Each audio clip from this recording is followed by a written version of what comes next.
I was camping at a small lake for the weekend. Really, this wasn't supposed to be anything special. Just a few days in the woods by the water to relax and nothing more. The first day was exactly that.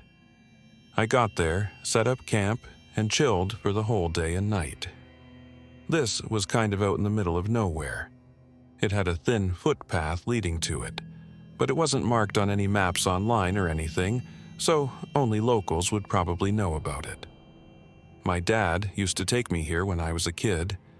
In all my years going out to that spot, both as a kid with my dad and as an adult by myself, never once was anyone else here. Honestly, there was never even any signs of anyone else ever having been there. Anyway, on my second day, I spent my time walking around the water, and I guess just thinking to myself I must have circled the lake 3 or 4 times.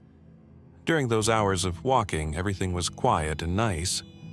But then on one of my laps around the lake, I happened to spot some footprints in the dirt just on the edge of the tree line. I had been walking the same circle over and over and never saw them before. Where they were, it was so clear and obvious. I don't think I would have missed them. They also looked pretty new. And what was really strange was not only that the footprints meant somebody else was out here, but that they were literal footprints. Like barefoot, not shoe prints. The part of the lake I was at didn't even have any easy access to the water, so it's not like they took their boots off before going for a swim. Not to mention, I would have seen them in the lake. Seeing this really creeped me out for some reason. Why didn't I see them nearby while I was walking around? Were they watching me and didn't want me to see them? It was hard not to get paranoid about it. From what I was able to see, it looked like the footprints went up to the tree line, looking out at the lake, then right back into the woods where it seemed to go straight back for a while. I didn't want to follow them into that unknown territory of the forest. So I just walked back to my campsite. I kept looking out to the lake, or I guess the tree line around the lake, seeing if anyone was out there. I never saw anyone. As the sun started to come down, the paranoia started to build up again. Something about the footprints just felt off, and knowing that they were likely still nearby, it wasn't a comforting feeling. When it got darker, I fueled up my campfire with a good supply of wood and sat around it. I did whatever I could to keep my mind off of it, but it was pretty difficult. Part of me felt justified in feeling uneasy, and another part of me felt like I was overreacting for no reason. But not too far into the night, I heard footsteps approaching from the trees. I instantly turned and faced the darkness they were coming from. There were more than one. It sounded like 2 people slowly walking closer to my campsite. I stared in their direction until they suddenly came into the light. It was a man and a woman walking next to each other and stopping just at the edge of where the light from the fire could reach. I couldn't see much of their faces or really anything more than their basic shape. I couldn't even tell how old or young they were. "Can I help you?" As soon as I said that, the woman turned and sprinted back into the woods, completely disappearing. But the man stayed where he was. He didn't move or even look back at the woman. It was about then that I looked down and realized he wasn't wearing any shoes. These were definitely the ones who were out by the lake. I asked again if I could help him, but then he too turned around and quietly walked back into the woods. I pretty much had an internal freak out after that. That was the most unsettling and strange encounter I'd ever had.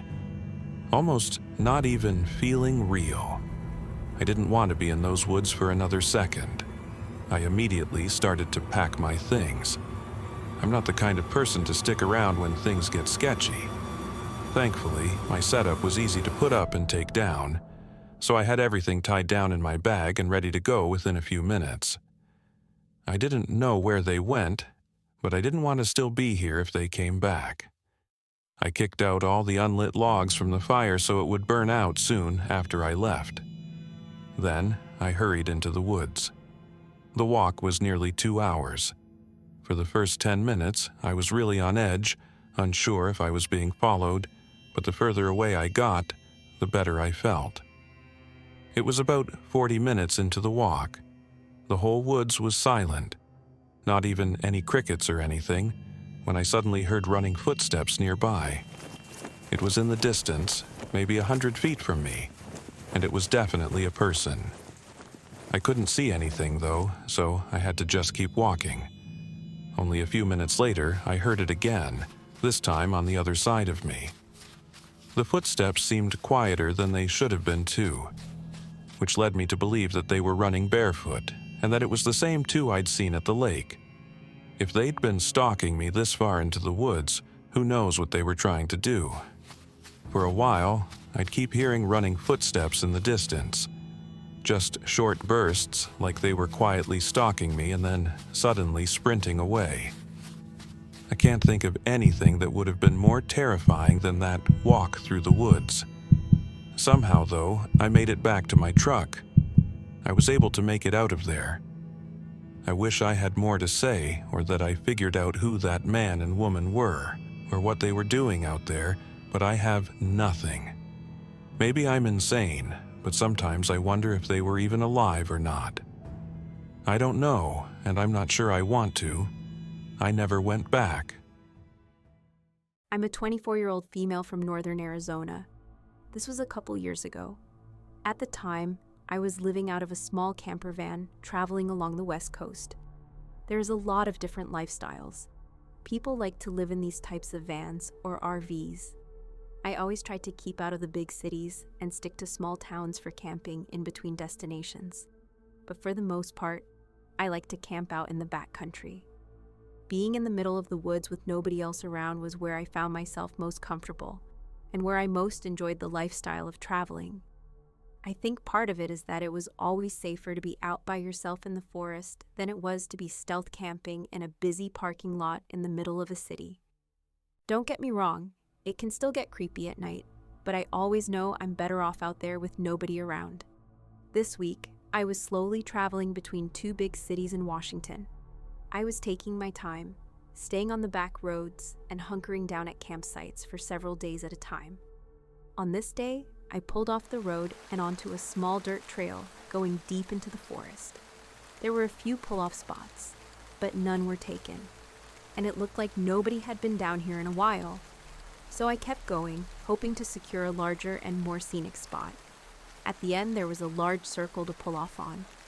It wasn't scenic, just surrounded by trees, but it was large and secluded and peaceful, and even had a stone circle in the middle for a campfire. I leveled out my van and parked. Since it was the middle of spring, it was raining pretty much every day here in Washington, so there wasn't much for me to do outside. I opened the side door to my van for some fresh air while I cooked a meal on my propane stove. It was around sunset, so I still had several hours before I'd be in bed. Over the next 30 minutes, the sun fell past the horizon and the rain started picking up. I shut the door to keep the water out and instead cracked open one of the small windows near the back of the van. I sat on the bed and watched a show on my laptop, but midway through it, a glare came in from the open window behind me. It was a light reflecting onto the screen of my laptop. Before I was able to react, it went away. It didn't move away, though. It turned off as if someone switched the light off. When I turned around and looked out the window, I saw nothing. It was really dark and still pouring down outside. I had no way to know how far the light came from or what it even was. Being on a trail with other pull-off spots, I had to assume it was just another camper. Maybe their headlights that somehow found its way through the trees and shined into my window. Then they quickly turned their vehicle off. The only problem with that was the light didn't come from the road I came down. Behind my window was just trees. Maybe there was another trail I didn't know about. There wasn't much investigating I could do anyway, so I turned back around and went back on my laptop. Occasionally, I'd check out the windows or think I'd heard something outside. But with the rain clanking against the metal roof, it wasn't clear if I was actually hearing something or not. Every time I looked, though, I never saw anything to confirm that something was out there, so I didn't worry myself too much. I want to say it was about 10 or 11 when I decided to call it in for the night and try to sleep. I turned off everything in the van, closed all the windows, and drew the shades.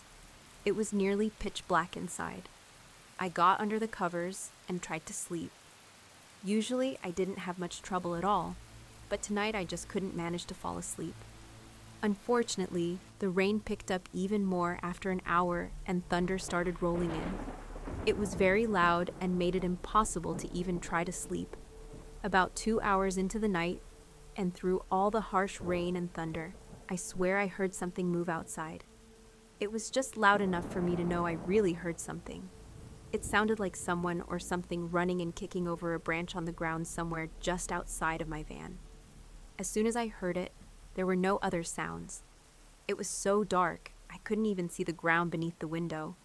The longer I looked out there, the more uneasy I felt. I just had this feeling like someone else was looking back at me. I put the window cover back down. I sat there and tried to tell myself I was overreacting. But only a minute later, I heard a voice. It was a male voice, kind of in a loud whisper, like they were talking to someone else. I sat in silence, too scared to open the covers and look out the windows again, knowing they'd probably see me if they hadn't already. However, they likely already could assume someone was in the van, which makes it all the more terrifying. There was a good 2 or 3 minutes where I didn't hear anything aside from the rain and thunder, before there was suddenly something outside the sliding side door to the van. It sounded like bending plastic, like someone was leaning against the side door. Then there was a knock. A few seconds later, they knocked again. Even though I was sure they knew I was in here already, I still was too scared to speak. Maybe they weren't sure how many people were inside or if I was a man or a woman. So, I felt safer not giving them anything and just staying quiet. A very disturbing and anxious 5 minutes went by, as the knocking continued every few seconds without anyone saying anything. They had to be drenched by now, and probably couldn't see at all through this weather. But then they finally said something. Sheriff's Department, open up. What? I didn't believe that for a second. If it were true, why wouldn't they have said that from the beginning? They continued knocking and calling out different lines, all basically stating that they were an officer and I needed to open the door. This seemed like a desperate attempt to get me to open up without violence. I slowly lifted the window cover and looked out.